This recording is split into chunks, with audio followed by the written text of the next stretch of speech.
right, I'm the Flat Rate Master. Let's talk about, well, fixing cars in your sleep. I'm being serious, but I'm also being a little facetious. Now, fixing cars in your sleep obviously really doesn't happen, but what I want to talk about is taking a break from that nightmare car. You've got a car that's just kicking your butt and you're mind blocked. So you're mind blocked and all you're doing is going over what you've already done and you're not thinking clearly. And I've gotten in trouble with bosses for just stopping working on a diagnostic problem that's not going well, going and doing a brake job or doing something else, or literally sleeping. The thing about it is, if you've gotten in the situation where a diagnostic problem is not going anywhere, you're not thinking clearly about the problem. Let's talk about a vehicle I've worked on, and it was a PT Cruiser. And if you don't know, they kind of share some wiring between the cam and crank sensor. So a lot of time it'll set either a cam or a crank sensor, and it'll be the opposite. You can't rely on that swapping code kind of testing. Well, anyway, I had one in. It had a new cam sensor in it and a OEM crank sensor in it that I had installed.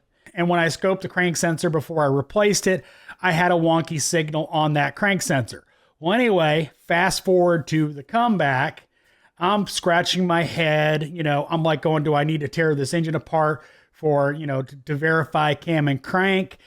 Intake has to come off to do the, an in cylinder, which at that point I didn't have anything to do in cylinder. I think at that point when I was doing this particular job, I hadn't even known that in cylinder was a thing. But anyway, I was sitting there scratching my head going, okay, well, it's gotta be, and I'm like, no, it's got a brand new cam sensor on there. The signal looked great on that cam sensor. I've been scoping it. I hadn't been able to replicate it, but it kept, the vehicle obviously had a stalling issue, or I think it actually had a hard start issue. But it was, very intermittent and very, hard to duplicate.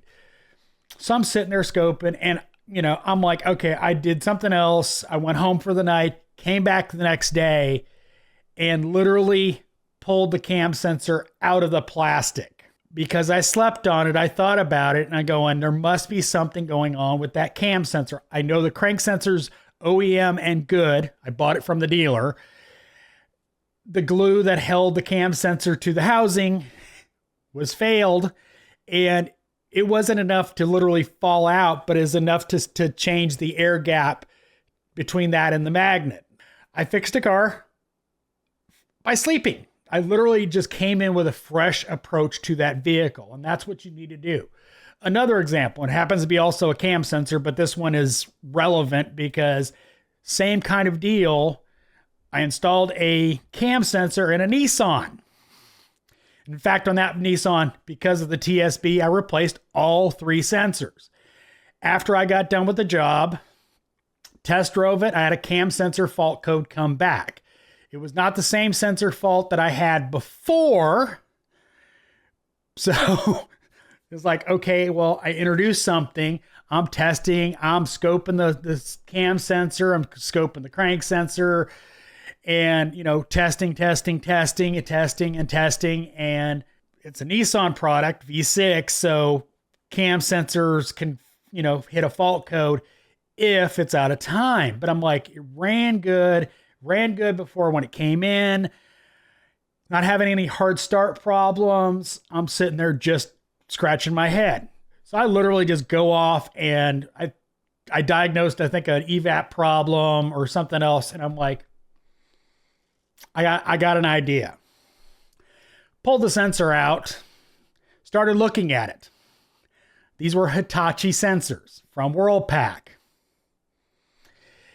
It was not an Hitachi sensor. It was somebody had returned a cheapo sensor in a Hitachi box. Because I looked at the box and of course it had multiple stickers on it. And I'm like, new Hitachi sensor marked all over that box, defect, sent it back to Worldpac. But the moral of the story is I kept, focusing on the signal that I couldn't, in both those cases, I kept focusing on a signal that was not failing. And sleeping on it, realized that it was a physical problem, or in the case of that cam sensor, it would just drop out at various times. We all know Nissans do not like aftermarket sensors, and Hitachi's the OEM manufacturer for them, I believe.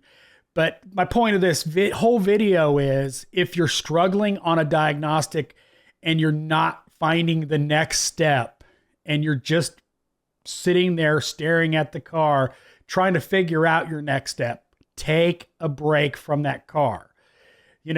Obviously the high-end diagnostic guys will never get stuck, of course, but take a break. If you're really that stuck on a vehicle, take a break from that vehicle. Stop thinking about it.